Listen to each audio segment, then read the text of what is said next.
Go to get your game on. Go for the beers. Go for the cheers. Go for the hit and the hits. Go for the stakes and the stakes. Go to get your parlay on. Go to get your party on. Go for the scene. Go for the screens. Go for the gallery. Go for the win. Go to Ocean. Visit theoceanac.com to plan your visit. Philadelphia fans, we're cut from a different cloth. Born into a brotherhood and bonded to our team for life. We believe anything is possible because we've witnessed the impossible. While we may be from different neighborhoods, come Sunday, we are one, and we will be heard. Pondley Hockey, official partner of the Philadelphia Eagles.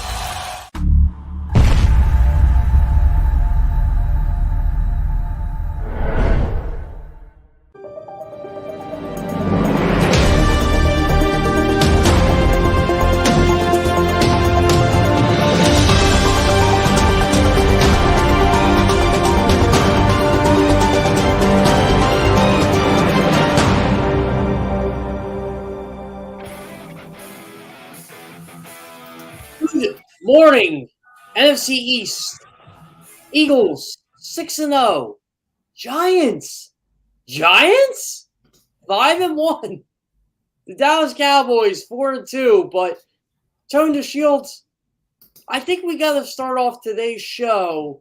We're talking about the game of the night. No, not Chiefs Bills. I mean, we can talk about that if we want, but this is an NFC East show. My name is Jeff Kerr from CBS Sports. I'm tired. You're tired, Tone. We didn't get home until 3 a.m. last night, but we got to talk about this Eagles win over the Cowboys. It was a pretty good football game. Oh, yeah, most definitely, man. It started off really interesting because they came out with 5 straight passes, and that threw me off for a bit. I thought they were going to try to, start the game imposing their will on the line of scrimmage. But, man, things really started to come together in that second quarter like always, putting up points. And Jalen Hurts, I think he did a very serviceable job. He didn't turn the ball over. He moved the chains, 2 touchdowns, completed 60% of his passes. What more can you ask for? Yeah, you're right. What more can you ask for, Tone? And look, I made sure to point this out last night when Jalen Hurts' numbers were final. And again, like you mentioned, 15-25, 155 yards, 2 touchdowns, no interceptions, 104.6 passer rate. Jalen Hurts is the only quarterback this entire season to have a 100 passer rating against the Dallas defense. So for DeMarcus Lawrence, how good is he? You want to mention how good he is. Guess what? Pretty damn good last night. I mean, he's the reason. I mean, really, he's the reason the Eagles won that football game. Him and the 3 turnovers. But Jalen Hurts, the Eagles do not beat the Dallas Cowboys if it wasn't for Jalen Hurts last night. Yeah, and you bring up a good point about the turnovers as well. Chauncey Gardner-Johnson with 2 interceptions.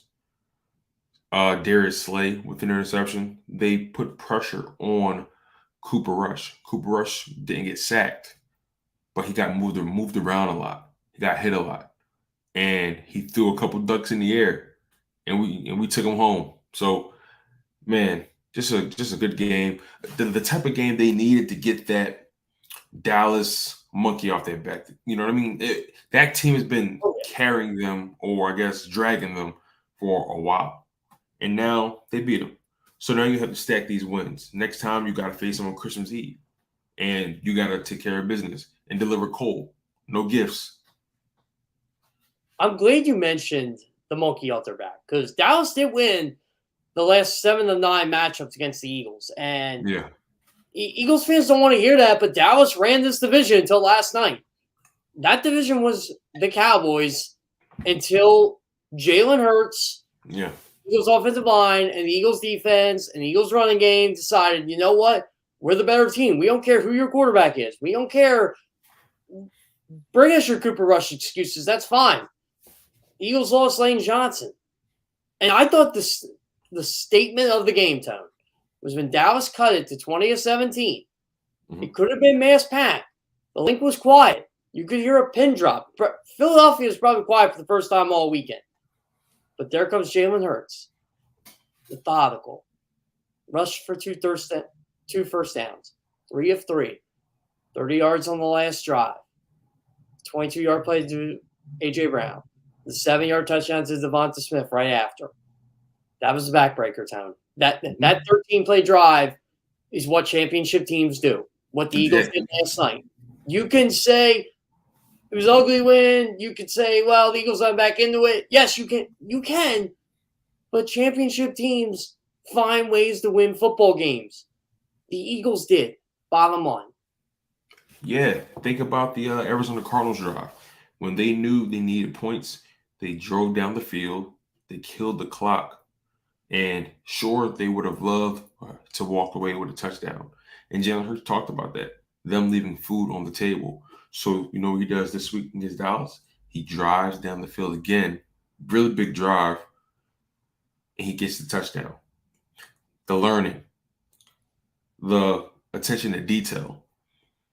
They're going places. Their 6-0 is real, you know, but there are some records that don't always seem as real, like that Giants record. They're 5-1, but they have some high-quality victories, Jeff.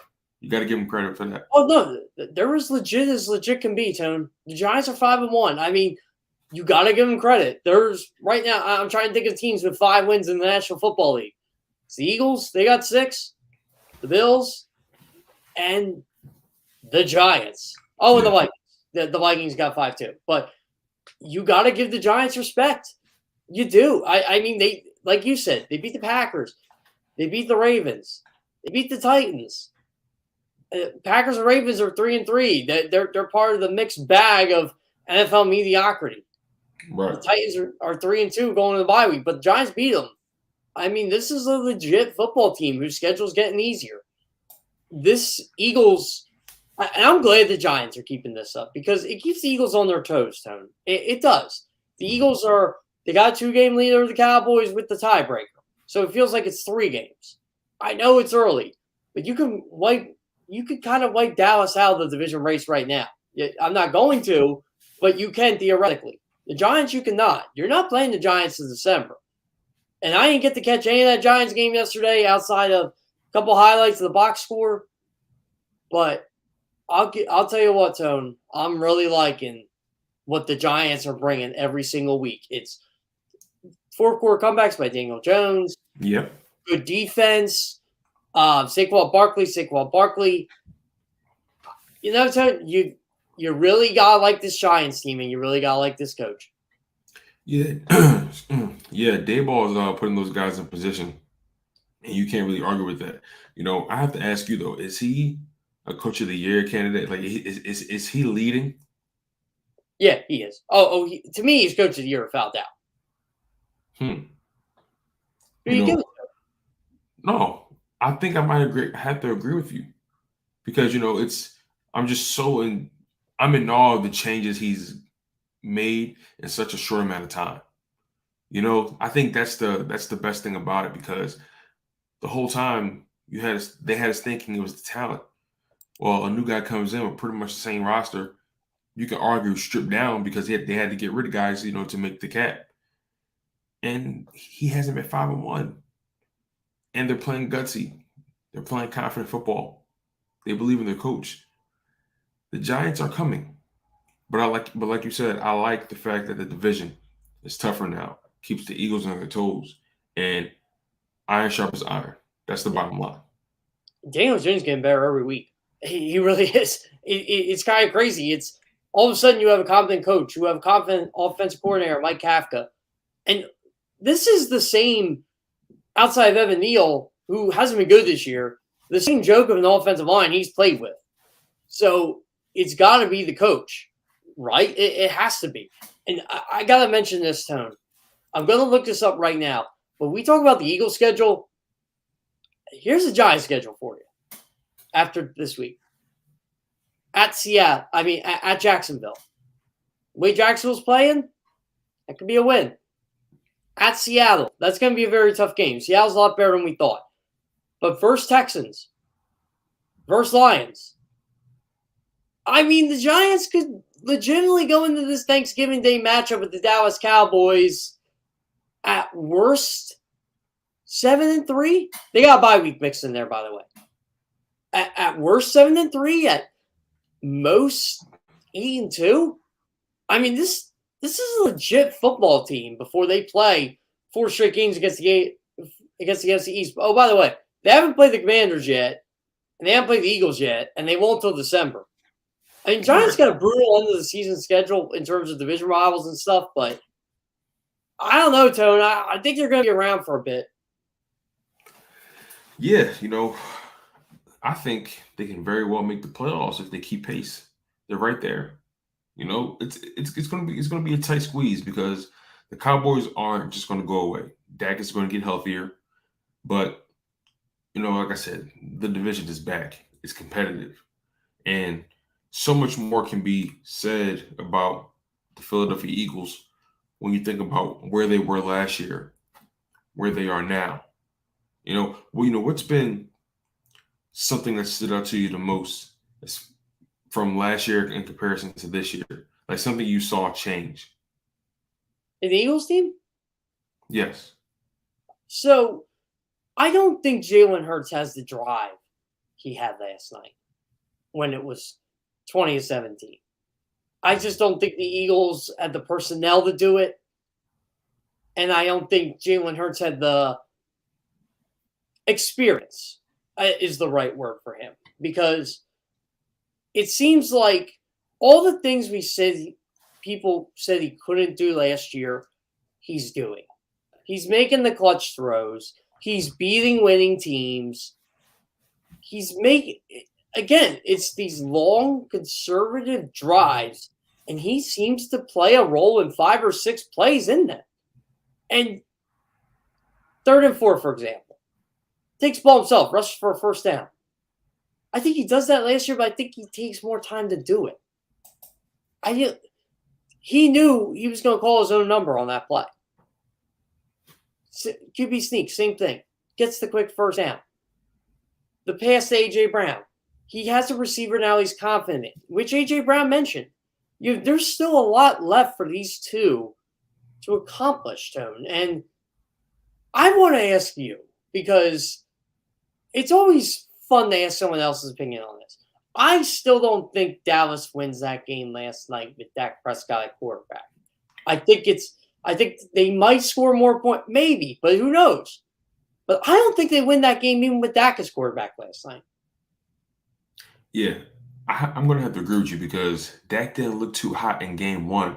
Now, look, everyone's entitled to a bad start, and they can always flip the script in a given week. But I just don't think the Cowboys were able to match the Philadelphia Eagles stride for stride. And that's when it came down to. Both teams had some defensive stops. Obviously, the Eagles more so than the Cowboys, but I don't think that changes much because I just feel like this Eagles team is so good. They've made so many vast improvements. And, I just think they're better. I just think they're better. And the coaching, I believe, is a little bit better as well. Like Mike McCarthy, let me ask you about that, man. He had a very interesting way of approaching a play that he didn't challenge. I think it was when CeeDee Lamb tried to cross the boundary for the first down, right? Where he got the first down. He actually did get the first down, and they ruled he did it. Mike McCarthy, why didn't you challenge that? Like, why don't you think he challenged that, Jeff? I don't know, Tony. I don't know what Mike McCarthy does in in-game decisions, but he gave the Eagles 3 points there. And, that's big in the grand scheme of things because you give the Eagles 3 points because you didn't convert the 4th down. Now, in a 26-17 game, it could have been 23-17. I mean, I know things change, but overall, though, Dallas is still probably driving for the win playing that game instead of trying to get points on the board. By the way, their points after the Eagles made 26-17 were absolute garbage, their yards, because the Eagles were letting them run the ball. They were kind of letting time chew off the clock. But and also, that was a moment when C.J. Gardner-Johnson was off the field as well. Kevon Wallace was in for a while. Yeah, Kevon Wallace sucks against the running. I didn't really get to see the TV replay of that. But it seemed like he tried to shoot the ball, and I guess he hurt his arm, which, by the way, is fine. He had told us that at least 3 or 4 times last night. Yeah. But I think this team can really go far. Jeff, like the record, it's solid, and they go into this bye. I think this bye is much needed. I think it's at a good spot. At first, I was apprehensive about this bye, but I think it works for them. They have some injuries to get over. Lane Johnson had a concussion, so he's going to be able to bounce back from that in due time. Laura willing, and how do you think they come out of this bye? As a matter of fact, what's your thoughts on this bye in general? Well, I always think buys come at the right time. I've always thought that with every team. Okay. I prefer a middle of the season buy, but overall, look, they got the Steelers coming out of it. I know Steelers beat Tampa Bay yesterday, but I don't think they're a good football team. That game's going to be at home. The Eagles don't have to travel for weeks. Remember that. The only travel the Eagles are doing is players going home and seeing their families. Then it's a short week. Then they got Houston. Then after that, you got 11 days off. Then you got Washington, who's not a good football team, who's got their issues. You could be looking at 9-0 before they play that stretch with the Colts, the Packers, and the Titans. And the Giants. You got them that stretch, too. So it's going to be it's going to be an interesting 2 weeks for sure. I don't think this team is going to get too caught up in being 6-0. They definitely didn't sound like that last night. Right. I do think they're going to enjoy the Phillies run a bit. But also, that defense, every week they show up to. Every single week. Everybody wanted to get on defense last week, and I kept saying, well, they only gave us 17 points. So I don't know what more you want. Well, this week they got 3 turnovers. They made Cooper Rush look like Cooper Rush, like how we think Cooper Rush actually is. Cooper Rush. John McMullen had sorry to cut you off, Jeff, but no, go ahead, go, please. He had a funny tweet. He said, "Wow, Cooper Rush is starting to look like Cooper Rush." Oh my God, like Cooper Rush, man, he threw some ducks in the air, Jeff. He did not look good, Tone. He did not look good that entire night. When Brandon Graham drilled him to the ground on that Chauncey Gardner-Johnson pick, CeeDee Lamb was open. Wide open. Oh my God. It wasn't it was one of those where I think that was the play design, honestly. He got open because the Eagles were getting by the way, I don't think the Eagles got a lot of pressure on him last night because I thought Dallas's game plan was get rid of the ball quick and use the running game. But when they needed to dial up the pressure, they did. And I can't say enough about how good this secondary is with Darius Slay, with James Bradbury, with Chauncey Gardner-Johnson. And Devontae Maddox is healthy too. So, wait, is he? I don't remember anymore. I'm losing count. You're right. Yeah, that's right. Was healthy. But everyone's getting in on this, right? Darius Slay has his interceptions. James Bradbury has his interceptions at pick 6. Chauncey Gardner-Johnson has his interceptions, and Devontae Maddox has his. The only person that's not in on the party yet is Marcus Epps, and I think that's coming too because he's getting better and better every single week. This secondary is extremely formidable, extremely. But we got our guy Mike Gill, behind the scenes, my man, and I'm looking forward to seeing or hearing what he has to say about this game because, man, 6-0 looks really good in the column. Jeff, any final thoughts before we go to break? I was just going to mention to you, you were mentioning the interceptions, Tom. Guess what? I think the Eagles got 6 or 7 last night. Cooper Rush is not good. That's all I got to say. Hey, man, you guys heard it here first. He's Jeff Kerr. I'm Tone DeShields II. You guys are locked in on Good Morning NFC East. Next up, we have Mike Gill. Keep it locked, you guys. At Pond Lehocky, we've recovered billions of dollars for our clients, and we're confident we can do the same for you.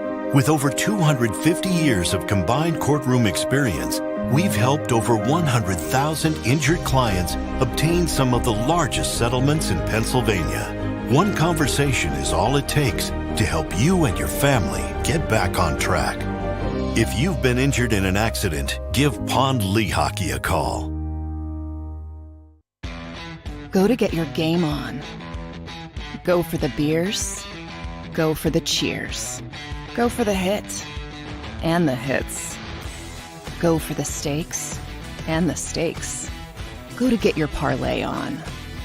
Go to get your party on. Go for the scene. Go for the screens. Go for the gallery. Go for the win. Go to Ocean. Visit theoceanac.com to plan your visit. Go passionately. Go fearlessly. Go confidently. Go Birds!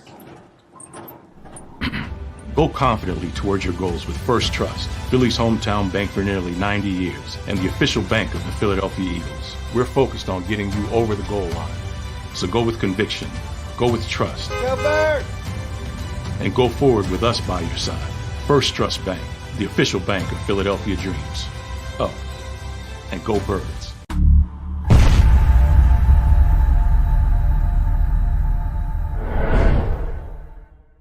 Welcome to Pond Lehocky. We've helped over 100,000 injured and disabled workers obtain benefits, as well as some of the biggest settlements in the state. If you've been injured at work, give Pond Lehocky a call. Score and save in southeastern PA and Delaware with Colony Pools this football season, and let the experts close your pool with a custom Merlin safety cover in green for the birds. And if you join our Winter Watch team, we'll give you another 20% off, and Colony Pools will handle it all. Keep your tiles on your pool, not in your pool. Fly with Colony right now, Birds fans. Visit flywithcolony.com. Jeff D'Ambrosio, Destination Downingtown's 5-day used car super sale. Jeff puts an end to high prices now. 5 days of the best car, truck, and SUV deals ever. Over 1,000 vehicles, every make and model. Stop overpaying. See Jeff today and get a quality car, truck, or SUV now. The 5-day used car super sale. Experience how easy it is to deal at Jeff's. Nobody treats you better. Nobody gives you more. Jeff D'Ambrosio, Destination Downingtown. GoJeffAuto.com.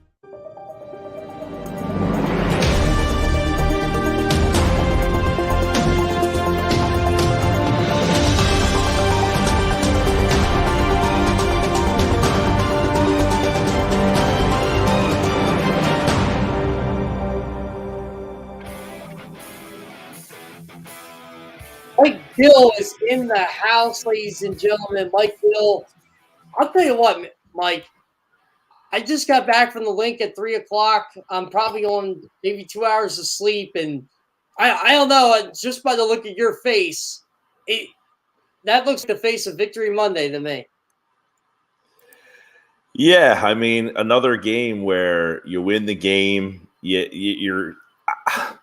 I don't know. I mean, I know people are going to keep saying. All I read last night is it felt like on social media, John Gannon, the defense, what's going on? And I'm thinking they're giving up 17 points. Like I feel like everybody wants John Gannon and every game to be called like it's the Super Bowl. And I'm like, they're not going to show all this exotic stuff. And maybe he doesn't have it. Maybe he doesn't have that in his bag. I don't know. If Cooper Rush is not the quarterback, he was horrible last night, in my opinion. If he's not the quarterback, what happens in that game? I don't know. I mean, Dallas reeked of desperation early. Fourth down, they go for it on their own side of the ball. They don't get it. They go down 17-0. They don't have the offense to come back from that. You can't make a decision that you can't come back from. And they actually got back into the game. But again, it's like this panic mode of Gannon got undressed. And he did. The third quarter, I thought that drive was horrible. I thought he did make an adjustment. I said, you got to give Dallas credit. They made a couple adjustments in the third quarter. Victory Monday, yeah. What does it mean? I'm not sure. The league stinks. The league stinks, Jeff Kerr. Yeah, there's two things. The league stinks. I agree with you. The second thing, I'm tired of hearing, Dallas came back. No, they didn't. A comeback is when you actually take the lead. Every team makes games close. It's the National Football League. We see this throughout the league. All you have to do is be a red zone observer to notice this. To me, I just didn't think there was any real threat of Dallas winning that game. And The Eagles proved it when they went on that 13-play drive at the end of the game to take a 2-score lead. The good teams seem to do that. Yeah, it's almost like the Eagles in Buffalo, I guess, Kansas City, maybe you're starting to put them closer to that tier, is if they feel like it, they can throw it into another gear when they want to. I think they could have scored 40 last night. I mean, there was a point at that game, I'm laughing, I'm thinking, this Dallas defense, everybody's talking about how good they are. This is a JV game. I mean, they just are too small, and they just could not get a stop. The Eagles could do anything they wanted, and I feel like, again, the Eagles take their foot off the gas. Is it because they don't want to show anything? They don't have that killer. I don't know what it is. Why did they stall out when the third quarter comes? Now, I think there's a couple of things that could be, this is playoff time. This is not going to affect them in the regular season, I don't think. When they get into a playoff situation, these hot reads are becoming an issue. Guys are summing off the outside, and they're flushing Hurts away. He's got to have somebody right there. Boom, hot read. I think when Driscoll came in and Johnson went out, that threw off the timing of that offense. That was a clear problem for the third quarter there when Johnson came out. But once they got that back under their feet, Dallas had no answer. And you could talk about the tiers of teams in this league. That defense is a top tier. And they toyed with that defense last night. That defense was not on the same level of the Eagles offense. And I don't know that you're going to find a defense in this league that's much better than that. And that defense was ill-equipped to make a stop when they needed to. You know what's funny about that? They would disagree with you 100%. And it's arrogance because in their minds, they shut down the Eagles offense in the second half. In their minds, they got back in the game. DeMarcus Lawrence still did not give Jalen Hurts any credit for his performance. He did not give it's so weird, Mike. Like in that locker room, they're like, well, we'll be fine. We got Dak back. We would have beaten them with that. It's almost like they had the excuse card line. You know, we've been talking about loser energy all weekend with the baseball playoffs. I felt that energy in the Cowboys locker room last night. Hey, listen, that's the way they have to think of it. Cooper Rush, he got us 4 wins, but if we had our guy, we think we had a shot. That's the mentality they need to have. They can't go into that locker room after the game thinking, we didn't have an answer for this team. And quite frankly, the Eagles did not play their A game last night. And Dallas, look, this comes down to, Jeff, when you need a stop and you have to get someone off the field, they couldn't do it. They just could not do it. They couldn't get a stop on third down. The Eagles went for it they had a shot to change the complexion of this game in the first drive of the game. The Eagles on 4th and 4 went for it, and Dallas. They went off sides. And, that's their problem constantly. They just can't get out of their own way. They have a chance late in the game to make a stop, and the Eagles went down the field and undressed them. They could not get a stop. The good teams, when you have to make a stop, forget who the quarterback is. The defense has to get off the field. And when Dallas got back into that game, they could not get off the field because Philadelphia said, all right, you're back in this game. Let's put our foot back on the gas and see if you can stop us. They couldn't do it. Dallas had a lot of dumb penalties last night, too. Like you said, the 4th and 4 going off sides, the Micah Parsons taunting penalty, which I thought was completely stupid, probably isn't called 5 years ago. But it's called now, and Dallas Goedert basically went to represent. You hear what he just said to me? And Trayvon Diggs getting unsportsmanlike conduct penalty in the end zone after I think it was the touch. I'm trying to remember. I was trying to do like 50 things at once, but they scored the touchdown. The Devonta Smith, they scored the touchdown, and Diggs got the penalty, and the Eagles ended up going for 2 because of the penalty. That's right. Yeah. So, and I'm just trying to think to myself, wow, the Eagles are really in this team's heads. I think Dallas really felt, and look, I would agree with them 100%. I think their defense is really good, but Eagles. I do too, and I don't know where the Eagles are going to get challenged like that defensively again until they play Dallas. I'm trying to go through quickly. We talked about Green Bay in Week 12. Well, they got destroyed. Yeah, I watched most of that game yesterday. They were not competitive. Not competitive. Their defense was not competitive against the Jets. They can't move the ball, Green Bay. The offense is so limited. They have no playmakers. They can't get anybody open. They just can't get guys open. So other than that, I don't have the schedule in front of me, but I'm trying to go back. Tennessee is a tough team because they're physical. Their defense is bad too. They give up a lot of big plays. Yeah, it might be the Giants, Mike. That might be the next good defense they play. The Giants, the Giants will be an interesting game, I think, now because they'll make it an ugly type of game. They don't have that playmaker on offense on the outside. I think the Eagles can do a good job against Barkley, if they game plan for that. And then you ask the corners to say, hey, they're limited on the outside. Look, I don't know when they're going to get challenged. I don't know that they're not going to win 42-7 every week. We do see that for whatever reason. So if you want this team to have these beautiful, aesthetically pleasing victories, you're probably not going to get that. For whatever reason, they're not putting complete games together, and it's been good enough. I might have an answer when they could play a good defense again. It might be after the bye if a certain player comes back. TJ Watt. Well, they play Pittsburgh, who, what's going on with Tampa Bay? My gosh, this is 3 weeks in a row where you're looking at them and wondering what has gone wrong with that team. But, yeah, maybe.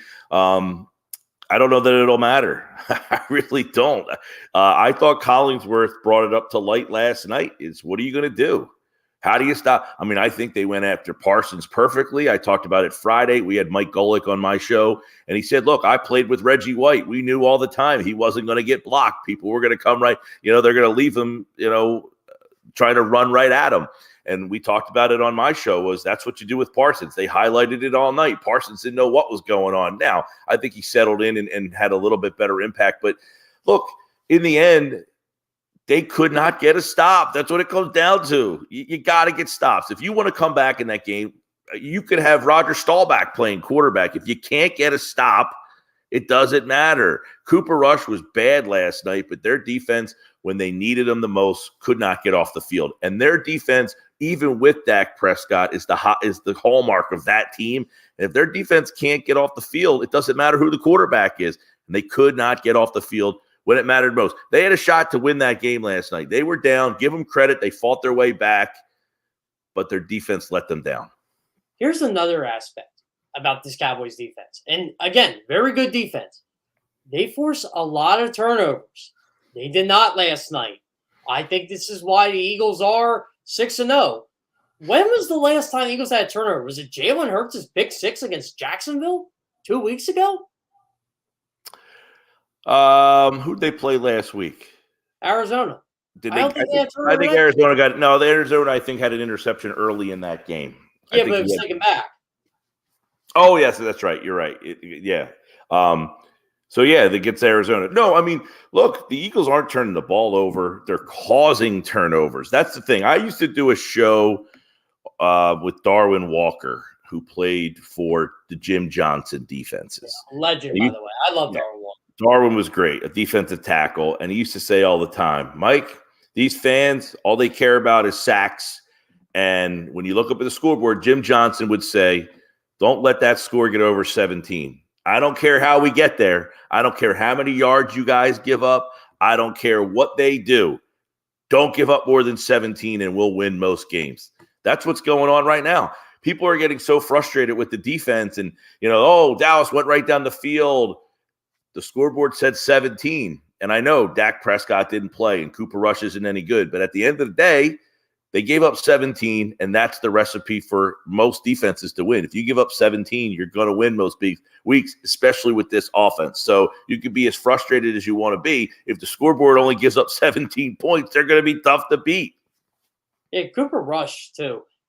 At one time in the first half, he had a 1.0 passer rating. Like, when I was talking to people at CBS last night, after the game, we're like, what takeaway should we have? Because I was heading down the locker room, and my buddy Jared Dubin, who is a Cowboys fan, said, well, Jeff, in reality, Cooper should have probably had 7 or 8 interceptions. I'm like, yeah. There were a lot of Jalen Hurts talks about food on the table. There was a lot of food on the table for that team. Well, listen, there's two ways you could look at this.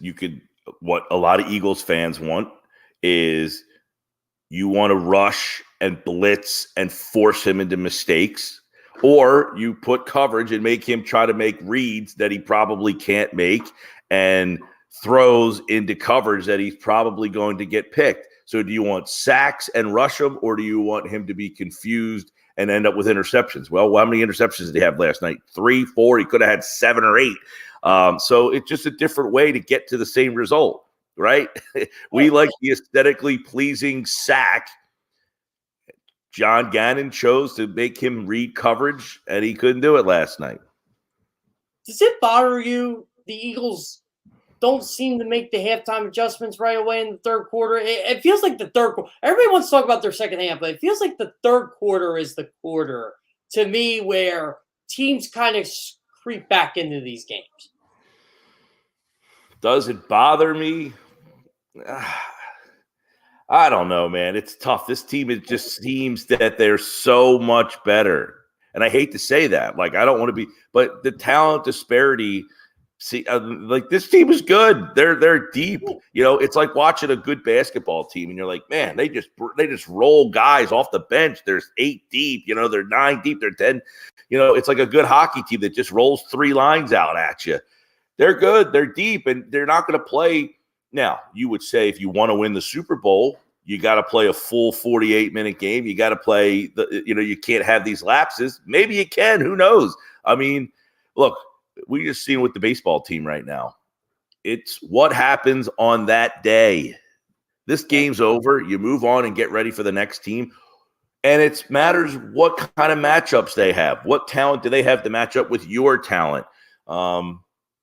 Yeah, they need to play a more complete game. That would be the next thing that we want to see from this team is they got to play a more complete game. But even playing not complete games, they've been completely dominant. I mean, at what game this year are you like, well, you know, I guess I think the Detroit game was the one game this year where you felt that maybe Detroit could have won that game. No? I would agree with you. Yeah, that was their biggest scare. You're right. I want to bring. I don't know. Like if you look back at the game, Jeff, you're okay. They won today, 26-17. The Eagles could have scored 45 points if they felt like it last night. I felt like.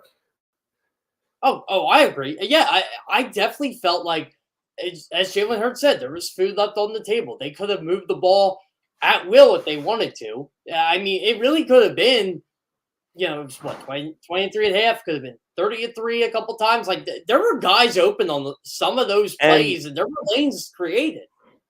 And that's the Minnesota game. What other game did they score 24 at half and then score in the second half? They had a couple games like that where they scored 24 in the first half. Minnesota was one. I can't remember who they played in week 3, but it happened in week 3 too, where I think if they really felt like it, they probably could have put up 45 points in those games. For whatever reason, though, they're not. And is that a concern? Not necessarily. Yeah. Here's one, Mike. Because the Bills, they beat the Chiefs yesterday. And because I think the Bills and the Chiefs are on that pedestal, I'll always say that. Is it fair to add the Eagles to that pedestal? The Bills, the Chiefs, and you know what? We'll put the Bills up. Is it fair to put the Eagles up with the Bills right now? Yeah, I think it's the Bills, the Chiefs, and the Eagles.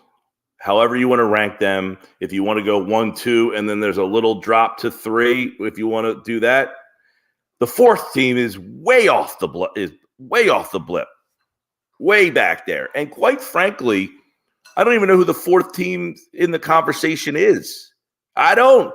I mean, you could say maybe Dallas. The Vikings, Eagles beat them. Right. Minnesota, they've won 4 in a row. The Eagles demolished them. And that doesn't mean they demolish them again if they played. Last time we talked, I think you brought Baltimore up. They got beat yesterday. Is it the Giants, Mike? It's funny. We don't even want to bring them into the conversation. Yeah, I mean, I think that the sad part is it could be the Giants, and they're a big step behind, I think, a lot of these teams. What is their big step? I think the quarterback is just certainly a step behind. They don't have a playmaking player on the outside, on the offensive side of the ball. Their offensive line is suspect, but it shows you how much culture can matter, especially in a league filled with parity. And trying to think of a 4th and 5th team, the fact that we just put Dallas 4 and possibly the Giants 5 says what? I'll tell you, this is how crazy this league is. I think the Jets are a legit football team. And I said that yesterday. I think they were going to give the Packers all they could handle. Not only did they do that, they won. When you watch this Jets team, and you watch the game yesterday, they have the makings of a top 10 team in this league. I would not be shocked they made the playoffs this year. Oh no, I think right now, because the league is so mediocre, there's so many just average teams. Everybody beats everybody. Anybody can beat anybody. That, yeah, the Jets are in that mix too. I mean, I'm trying to think if there's a team I'm forgetting that you're just like, wow, I can't believe it. No, I mean, really, you could say, and look, again, I'm not saying the Eagles would beat the Bills or beat the Chiefs, but how could you not put them at least? Somebody has to be in that conversation as the top 2 or 3 teams. Someone has to be there. So just saying that the Eagles are on that level with them doesn't mean that necessarily they would beat them in a 1-to-1 game, but I don't think that they would. It's not possible. I mean, this league is. I wake up, Jeff, watching football yesterday, thinking, man, this league is just filled with so much mediocrity that we thought Tampa Bay, Green Bay, and the Rams would be shoo-ins for playoff. They all lost. Well, the Rams looked terrible yesterday again. Did the Rams end up losing that game? They beat Carolina, but they did not look good. They did not No, look the good. last I looked, they were losing. It was 13-something, and I didn't even think to check back on them. And they pulled away. I'll tell you, I have the final score up right now. It was 24-10. They won. Gotcha. But, okay. So here's one for you. Who are the top 5 teams in the NFC? Eagles are 1. Well, Philadelphia, Dallas, the Giants are definitively 3 of them right now. Yeah. And then I guess after that, San Francisco, who lost yesterday, right? By the way, they got so many injuries. Here's a stat for you, Mike. You know they only had 2 defensive starters yesterday that either were not injured before the game or did not leave the game for any point with an injury. Yeah, no, that team, and I thought yesterday Atlanta could sneak up. Atlanta's starting to be a team that's sneaking up on people. It could be 5-1. Minnesota would be in the top 5, right? What about Seattle? What do you make of them? Oh man, I mean, it's funny because their best offensive player is their wide receiver, and he hasn't been a part of basically any of these wins, right? Essentially, the Cardinals have been a much better road team than a home team, and then they lost yesterday on the road. They were terrible yesterday offensively. They're going to get DeAndre Hopkins back, so that could change their fortunes. But I just don't think that team's anything better than average. No, I don't think Seattle's one. It's Minnesota, Dallas, the Giants, San Francisco, Philadelphia. They would be the 5. So this is me being a troll here. The NFC South sucks. It absolutely is terrible. The Panthers stink. We all know that. The Saints, I think they're no good either.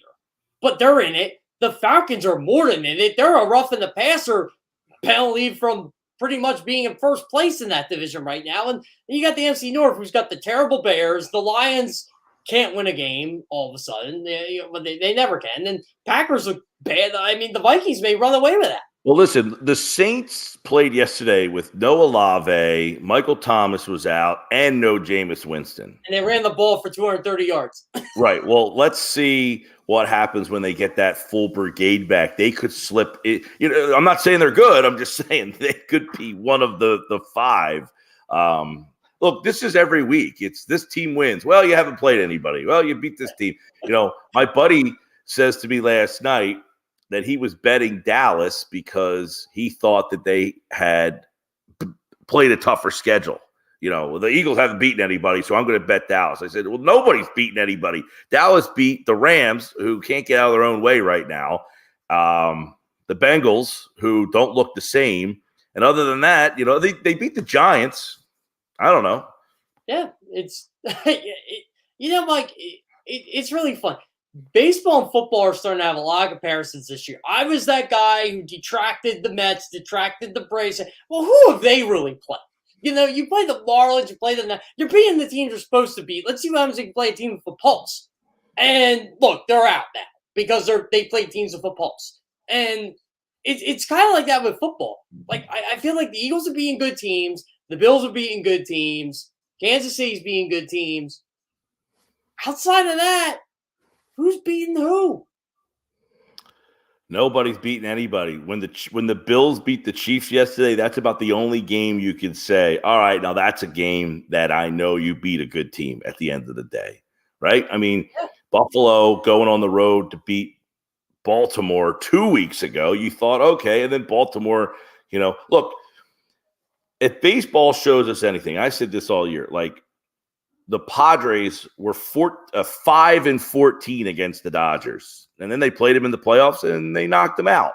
People get so wrapped up into what happens on one particular. I don't understand how this has been happening for long enough now that sports fans should have altered their thinking that if you lose or don't look particularly good 1 week against a certain opponent, that doesn't mean you're not going to look good the next week, or against the same opponent look different. Look at the game yesterday. Last time the Bills and Chiefs played, it was 42-38. And I said on my podcast, Belief in the Bets, this game's going under. Everybody thinks the game is over. There was like 86% of the money was going over. I said, this game's going under. These two teams are going to watch that and make the adjustments to change the style of the game. So whatever happened the last time they played has no bearing what happens in the next time they play. What the Eagles do this week has no bearing what they do next week. You prepare differently. You game plan completely differently. The other team has different personnel that changes the way that they do things. We have to stop taking what we see in this game and making that who you are long term. I was on a lot of Bills and Chiefs radio shows this week, and I tried telling Bills Mafia this till my face turned blue. You can downplay this game all you want, but to me, the ultimate test to go to the Super Bowl, you got to get home field advantage. You got to make sure you play Kansas City in that freezing cold weather in January. Oh, no, we don't need that. Yes, you do. You need this game. They got it. Who the heck is going to take home field advantage away from them in the AFC? I don't think any other team outside Kansas City has 4 wins in that conference. I would agree. And I think if you want to shift it back to the NFC East, that game last night was essentially for the number 1 seed, because you would imagine who else other than Dallas, maybe now the Giants. When the Eagles play the Giants, because the Giants' schedule coming up, they could very well only have 1 loss when they play Philadelphia. I mean, their schedule, I think they play Detroit next week, if memory, or maybe that's Dallas. That's first and then Detroit. They're both coming up. Yeah, they've got a run of games too that are very winnable. The Giants do. So when you start to have these higher profile NFC games and you're Philadelphia, you've got to now have the mindset of home field advantage. And that's what every NFC game for them, especially with Dallas the next time. If Dallas, let's say Dallas loses, look, you've now beat them head to head and you have a 2-game advantage on them in the division. That's a pretty sizable advantage with knowing the Eagles' schedule coming up. So now your next competitor for that home field advantage is Big Blue. That game turns into because who else in the NFC is going to be in play for home field advantage? Tampa Bay has how many losses now? 2 or 3? They got 3 now. They're 3-3, and they probably should have 4.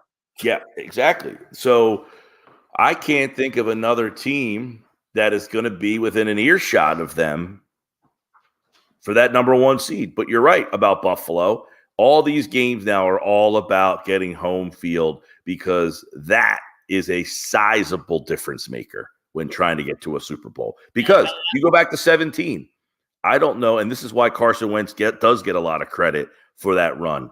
He got them to home field advantage for his play in the regular season. And without that, I don't know that Nick Foles goes on that run. Yeah, I agree. So I'm looking at the Cowboys schedule right now. They got Detroit, they got Chicago. Probably should be 2 wins, right? This is why this win was so big. Then they got the bye week. But then you got this tough part of their schedule. They got a lot of primetime games here. At Green Bay, at Minnesota, versus the Giants, which, by the way, the NFL made the Giants the token win for the Cowboys on Thanksgiving. That might not be guaranteed anymore. Versus Indianapolis. They got like 4 straight national TV primetime games, and then they got an easy stretch before they face Philadelphia. But I don't know, Mike. I don't think this Week 16 game may not be worth as much as the Cowboys might think it might be. Yeah, I mean, I'm trying to think. You just mentioned their schedule. They got a nice little. They got a tough patch, and with that. Now Green Bay is just average. Minnesota, I don't think they're anything better than just a good team.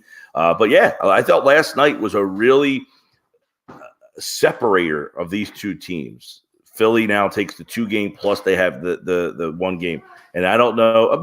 Minnesota, who you've beaten head-to-head, only has 1 loss. So I guess if they kind of linger, that kind of keeps the pressure on you a little bit. But other than that, the Eagles right now have a very clear path to get that number 1 seed. And it's very important. The Giants would be the Giants, because you haven't played them yet, are the next. Think about that. They are the next most competitive team for the number 1 seed right now in the NFC playoffs. I look at their schedule this way. You got the tiebreaker now over Dallas. You got the tiebreaker over Minnesota for home field. Now then, there's 2 games I think that they need to get. The Giants and the Packers.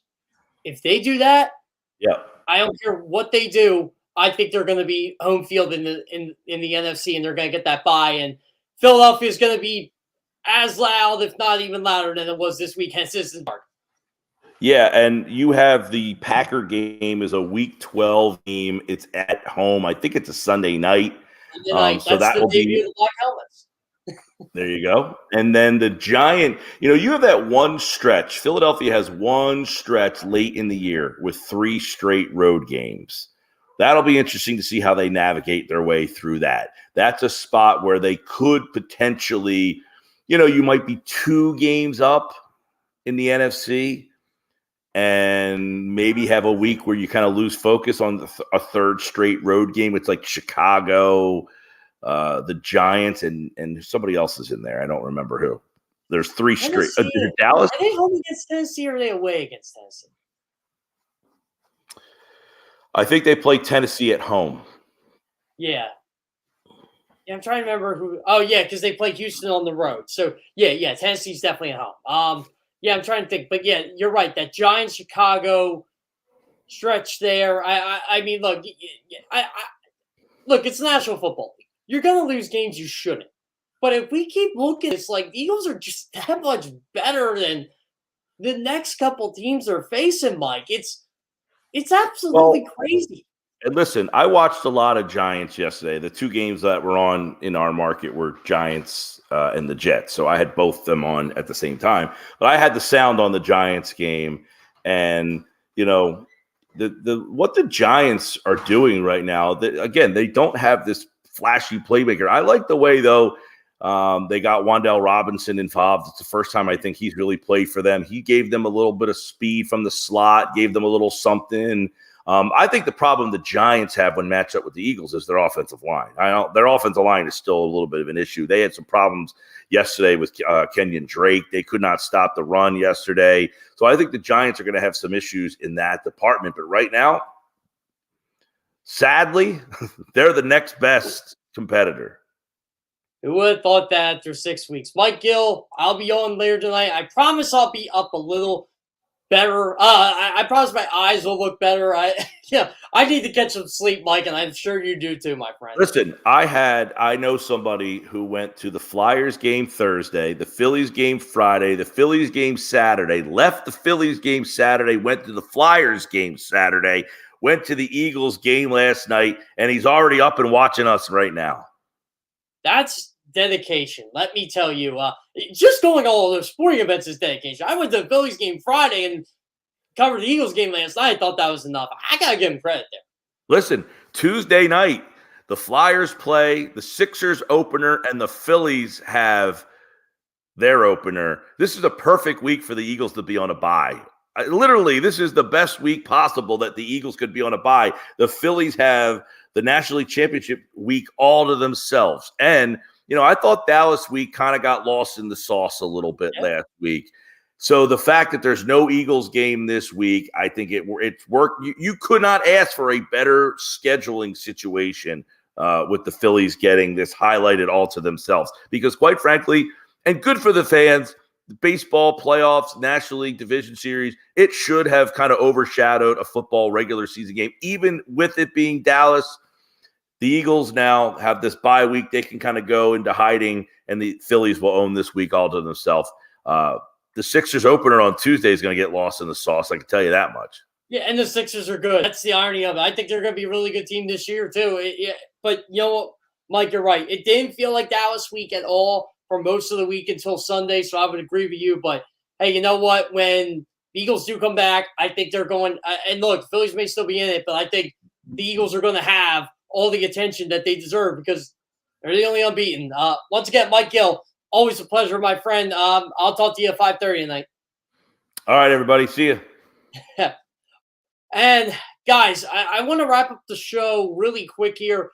Look, I'm going to say it. I think Eagles are in the driver's seat for home field advantage. If you want to be completely honest, they beat the Vikings, who won losses to the Eagles. They beat the Cowboys, who have 2 losses. Eagles have that tiebreaker. They don't play the Giants until December.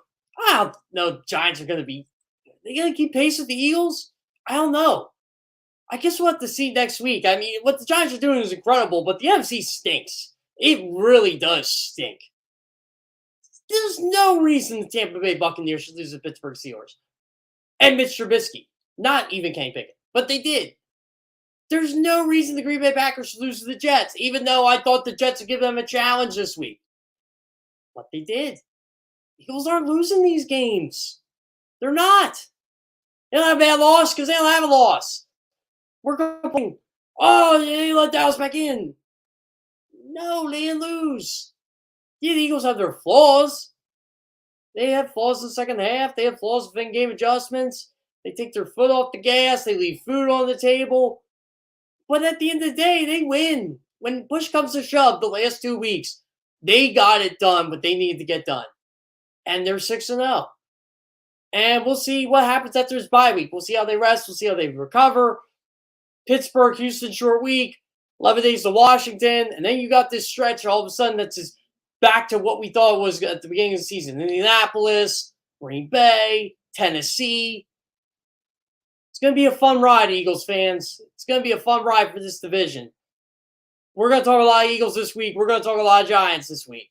We're going to talk a lot of Cowboys this week. This is Good Morning NFC East. Once again, my name is Jeff Kerr from CBS Sports, and I got to get some sleep. I know you guys are getting up, getting your coffee. I got to get some sleep, guys. So have a good day.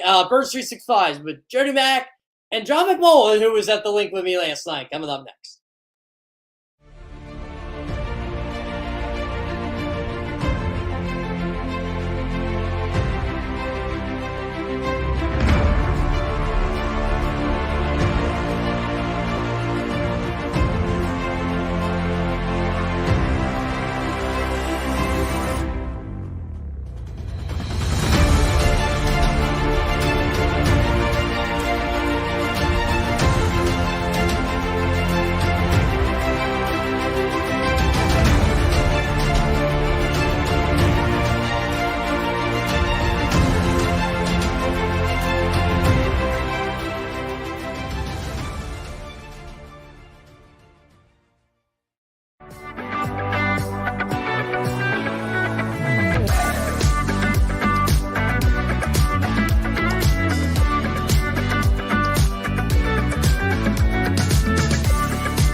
The greatest fans on earth. It's a bold statement, but would you expect anything less from Philadelphia?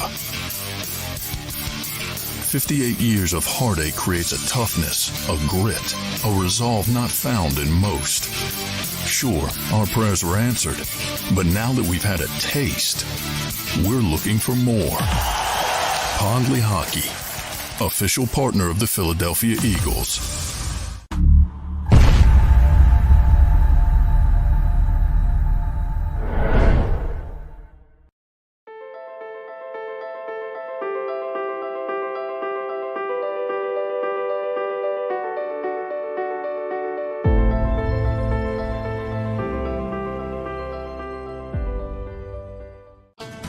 The faces you know, the team you trust. The Delaware Valley's leading news program, Action News. Go for the beers, go for the cheers, go for the hit and the hits. Go for the scene, go for the screens, go for the gallery, go for the win. Go to